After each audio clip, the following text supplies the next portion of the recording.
আজকে সকালে বানিয়েছিলাম চিড়ের চিলা। আমরা তো আটা দিয়ে চিলা করে খাই, তারপর ওটসের চিলা খাই। তা ভাবলাম যে একটু চিড়ের চিলা করি। চিড়ের চিলাটা বানানোর জন্য না একটুখানি তার মধ্যে চালের গুঁড়ি বা বেসন একটু দিলে জিনিসটা উঠবে, না হলে চিড়েগুলো উঠতে চাইবে না। বেশ ভালো লাগে। একটু আদা রসুন গ্রেট করে দিয়েছিলাম, আর বানিয়েছিলাম হচ্ছে ডিমের একটু ভাজি। আজকে চাটনিটা করিনি, এটা দিয়ে করেছিলাম। সকালে খাওয়ার পর চলে এসেছিলাম রান্নাঘরে। আর আজকে দুধ শুক্তো বানাবো বলে এখানে আমি বেগুনগুলো নুন হলুদ মাখিয়ে রেখেছিলাম। বেগুনগুলো ভাজা হয়ে গেলে তারপর উচ্ছেগুলো একটু ভেজে নিয়েছিলাম নুন হলুদ দিয়ে। তারপর তেলের মধ্যে দিয়ে দিয়েছিলাম একটুখানি তেজপাতা আর হচ্ছে পাঁচফোড়ন দিয়ে ভালো মতো একটুখানি মশলাটাকে একটু নাড়িয়ে চাড়িয়ে নিয়ে তারপর হচ্ছে সমস্ত সবজিগুলো দিয়ে দেবো। আমরা গরম পড়লেই সবাই প্রত্যেকেই ঘরে প্রায় শুক্তোটা করে থাকি। শুক্তোটা বেশ ভালোও লাগে খেতে এই সময়। আর আমার না ঘরে বড়িটা ছিল না, সবই ছিল শুধু বড়িটা ছিল না। তা ভাবলাম থাক বড়ি ছাড়াই করি।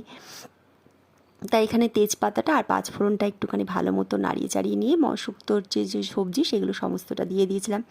এর মধ্যে দিয়ে দিয়েছিলাম হচ্ছে সজনের ডাঁটা, পটল, তারপর হচ্ছে ঝিঙে, কাঁচকলা আর বেগুন আর উচ্ছেটা তো আগেই ভেজে তুলে নিয়েছিলাম।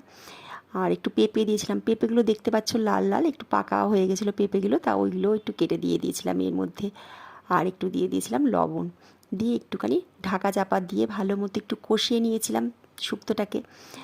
আর শুক্তোটাকে ভালো মতো কষিয়ে টষিয়ে নিয়ে তারপর এর মধ্যে দুধ দিয়েছিলাম। দুধটা হচ্ছে তোমার পুরো দুধটাই আমি দিয়েছিলাম, কোনো জল এর মধ্যে দিইনি। আর এদিকে একটু ননস্টিক কড়াইয়ের মধ্যে চাটুর মধ্যে আমি একটু তিল, সাদা তিল আর একটু পাঁচফোড়ন হালকা করে একটু নেড়ে নিয়েছিলাম। এটাই হচ্ছে নামানোর সময় শুক্তোতে দেবো। এইভাবে না বেশ ভালো লাগে। তাই এখানে আমার ভালো মতো হয়ে গেছে। আর দেখো দুধটাও এখানে আমি দিয়ে দিলাম। অনেকটা দুধই দিয়েছি এখানে, যাতে সিদ্ধ হওয়ার মতো হয় সেই রকমভাবেই আমি এখানে দুধটা দিয়েছিলাম। দিয়ে এবার একটু নাড়াচাড়া করে ঢাকা দিয়ে একটু রেখে দেবো সবজিগুলো সিদ্ধ হওয়া অবধি।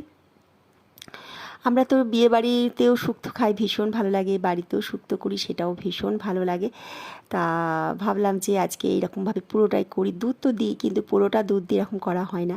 এখানে দেখো আমার ভালো মতো ফুটে গেছে, শুক্তো সিদ্ধও হয়ে গেছে সবজিগুলো। আর এখানে সবজিগুলো সিদ্ধ হয়ে গেছে। তারপর এখানে আমি একটু চিনি দিয়ে দিলাম, আর আদা গ্রেট করে রেখেছিলাম সেটাও আগে দিয়ে দিয়েছিলাম সবজিগুলো কষার সময়, সেটা আর তোমাদের বলা হয়নি। এবার দেখলাম ভালো মতো ফুটে গেছে আমার সমস্ত মানে সবজিগুলো সিদ্ধ হয়ে গেছে। তাই এবার নামানোর আগে যে তিলটা আর তোমার হচ্ছে পাঁচফোড়নটা যেটা ভেজে রেখেছিলাম সেটা না আমি একটু গুঁড়ো করে রেখেছিলাম, সেটাও এবার দিয়ে দিলাম। দিয়ে আর একটু ভালো করে নাড়াচাড়া করে ফুটিয়ে নিচ্ছি শুক্তোটা। শুক্তোটা একটু বেশ গাঢ় গাঢ় হলে জিনিসটা খেতে টেস্ট লাগে বেশি।